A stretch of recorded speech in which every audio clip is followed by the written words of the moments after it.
አምላኬ ሆይ ኃጢአቴን ይቅር በለኝ እያለ ይውልና ይቅርታ ማለት ምን ማለት ነው ስትለው በተሰበረ ሲኒ ላይ ቡና እንደ መቅዳት ነው ይልሃል በድፍረት። አየ የሰው ልጅ ራስ ወዳድ መሆኑን የምታውቀው ንጹህ ምህረት ከላይ ይጠይቃል፣ ቆሻሻ ምህረት ለሌሎች ያደርጋል። አየ ምን ያለ ራስ ወዳድ እንደሆንን።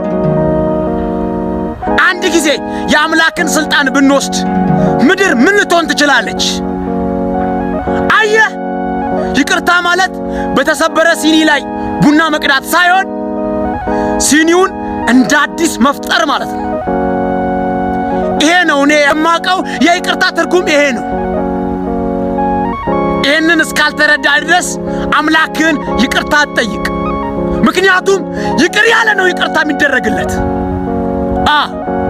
አልስቅም።